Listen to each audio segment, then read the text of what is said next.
The Masque of the Red Death. The Red Death had long devastated the country. No pestilence had ever been so fatal or so hideous. Blood was its avatar and its seal, the redness and the horror of blood. There were sharp pains and sudden dizziness, and then profuse bleeding at the pores with dissolution. The scarlet stains upon the body, and especially upon the face of the victim, were the pest ban which shut him out from the aid and from the sympathy of his fellow men, and the whole seizure, progress, and termination of the disease were the incidents of half an hour. But the Prince Prospero was happy and dauntless and sagacious. When his dominions were half depopulated, he summoned to his presence 1,000 hale and light-hearted friends from among the knights and dames of his court, and with these retired to the deep seclusion of one of his castellated abbeys. This was an extensive and magnificent structure, the creation of the prince's own eccentric yet august taste. A strong and lofty wall girdled it in. The wall had gates of iron. The courtiers, having entered, brought furnaces and massy hammers and welded the bolts. They resolved to leave means neither of ingress or egress to the sudden impulses of despair or of frenzy from within. The abbey was amply provisioned.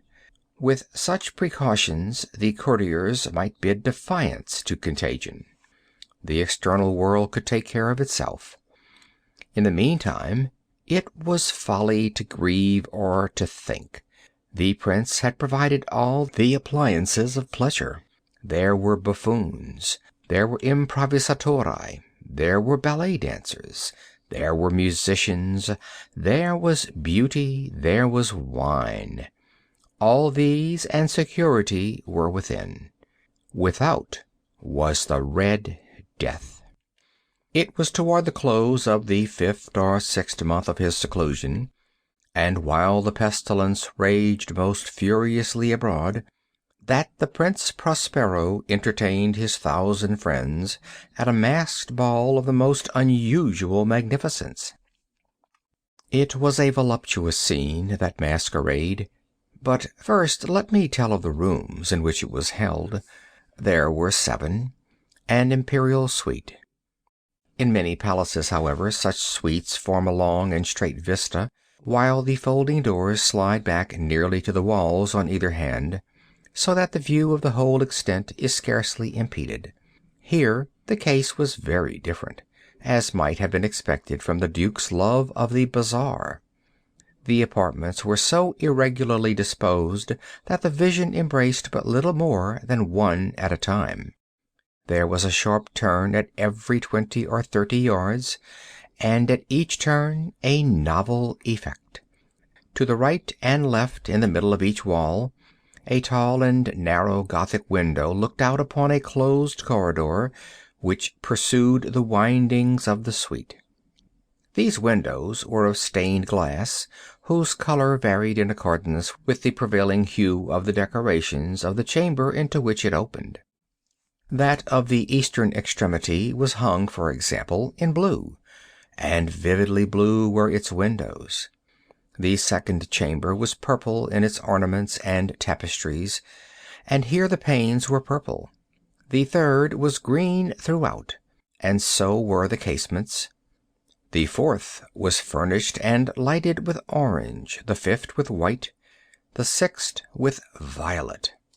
The 7th apartment was closely shrouded in black velvet tapestries that hung all over the ceiling and down the walls, falling in heavy folds upon a carpet of the same material and hue. But in this chamber only, the color of the windows failed to correspond with the decorations. The panes here were scarlet, a deep blood color.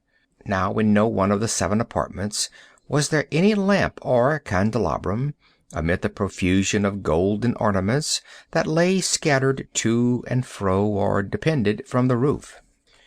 There was no light of any kind emanating from lamp, or candle within the suite of chambers. But in the corridors that followed the suite, there stood, opposed to each window, a heavy tripod, bearing a brazier of fire that projected its rays through the tinted glass, and so glaringly illumined the room. And thus were produced a multitude of gaudy and fantastic appearances. But in the western or black chamber, the effect of the firelight that streamed upon the dark hangings through the blood-tinted panes was ghastly in the extreme, and produced so wild a look upon the countenances of those who entered, that there were few of the company bold enough to set foot within its precincts at all. It was in this apartment also that there stood against the western wall a gigantic clock of ebony. Its pendulum swung to and fro with a dull, heavy, monotonous clang, and when the minute hand made the circuit of the face, and the hour was to be stricken, there came from the brazen lungs of the clock a sound which was clear and loud and deep and exceedingly musical, but of so peculiar a note and emphasis that, at each lapse of an hour, the musicians of the orchestra were constrained to pause momentarily in their performance to hearken to the sound, and thus the waltzers perforce ceased their evolutions, and there was a brief disconcert of the whole gay company, and, while the chimes of the clock yet rang, it was observed that the giddiest grew pale, and the more aged and sedate passed their hands over their brows, as if in confused reverie or meditation. But when the echoes had fully ceased, a light laughter at once pervaded the assembly. The musicians looked at each other and smiled as if at their own nervousness and folly, and made whispering vows, each to the other, that the next chiming of the clock should produce in them no similar emotion. And then, after the lapse of 60 minutes, which embrace 3,600 seconds of the time that flies, there came yet another chiming of the clock, and then were the same disconcert and tremulousness and meditation as before. But in spite of these things, it was a gay and magnificent revel. The tastes of the Duke were peculiar. He had a fine eye for colors and effects. He disregarded the decora of mere fashion. His plans were bold and fiery, and his conceptions glowed with barbaric luster. There are some who would have thought him mad. His followers felt that he was not. It was necessary to hear and see and touch him to be sure that he was not. He had directed, in great part, the movable embellishments of the 7 chambers upon occasion of this great fête, and it was his own guiding taste which had given character to the masqueraders. Be sure they were grotesque. There were much glare and glitter and piquancy and phantasm, much of what has been seen since in Hernani. There were arabesque figures with unsuited limbs and appointments. There were delirious fancies such as the madman fashions. There was much of the beautiful, much of the wanton, much of the bizarre, something of the terrible, and not a little of that which might have excited disgust. To and fro in the 7 chambers there stalked, in fact, a multitude of dreams. And these, the dreams, writhed in and about, taking hue from the rooms, and causing the wild music of the orchestra to seem as the echo of their steps. And anon there came the ebony clock which stands in the hall of the velvet. And then for a moment all is still, and all is silent, save the voice of the clock.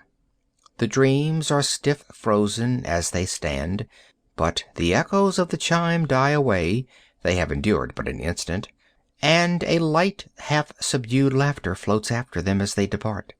And now again the music swells, and the dreams live and writhe to and fro more merrily than ever, taking hue from the many tinted windows through which stream the rays from the tripods. But to the chamber which lies most westwardly of the seven, there are now none of the maskers who venture, for the night is waning away, and there flows a ruddier light through the blood-colored panes, and the blackness of the sable drapery appalls, and to him whose foot falls upon the sable carpet, there comes from the near clock of ebony a muffled peal more solemnly emphatic than any which reaches their ears who indulge in the more remote gaieties of the other apartments. But these other apartments were densely crowded, and in them beat feverishly the heart of life, and the revel went whirlingly on until at length there commenced the sounding of midnight upon the clock. And then the music ceased, as I have told, and the evolutions of the waltzers were quieted, and there was an uneasy cessation of all things as before. But now there were 12 strokes to be sounded by the bell of the clock, and thus it happened, perhaps, that more of thought crept, with more of time, into the meditations of the thoughtful among those who revelled.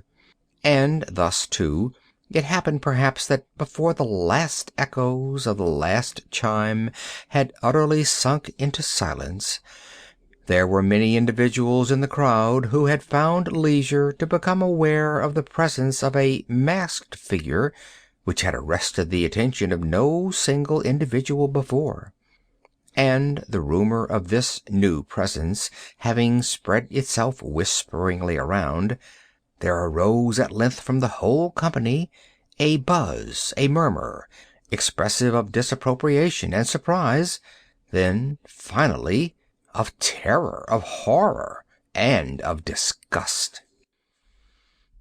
In an assembly of phantasms such as I have painted, it may well be supposed that no ordinary appearance could have excited such sensation. In truth, the masquerade license of the night was nearly unlimited, but the figure in question had out-Heroded Herod, and gone beyond the bounds of even the prince's indefinite decorum. There are chords in the heart of the most reckless which cannot be touched without emotion.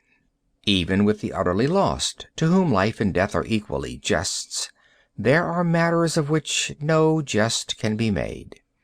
The whole company, indeed, seemed now deeply to feel that in the costume and bearing of the stranger neither wit nor propriety existed. The figure was tall and gaunt, and shrouded from head to foot in the habiliments of the grave. The mask, which concealed the visage, was made so nearly to resemble the countenance of a stiffened corpse that the closest scrutiny must have had difficulty in detecting the cheat. And yet all this might have been endured if not approved by the mad revellers around. But the mummer had gone so far as to assume the type of the Red Death. His vesture was dabbed in blood, and his broad brow, with all the features of the face, was besprinkled with the scarlet horror.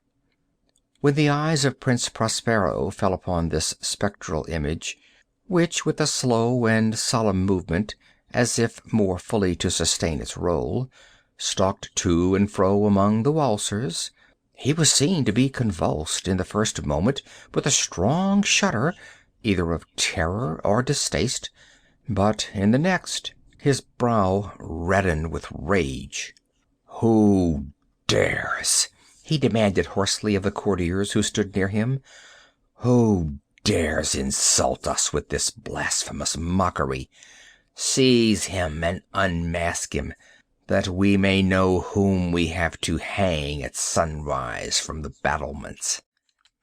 It was in the eastern or blue chamber in which stood the Prince Prospero as he uttered these words.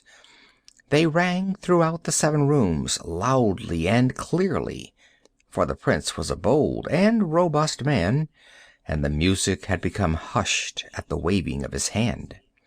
It was in the blue room where stood the prince, with a group of pale courtiers by his side, At first, as he spoke, there was a slight rushing movement of this group in the direction of the intruder, who at the moment was also near at hand, and now with deliberate and stately step made closer approach to the speaker.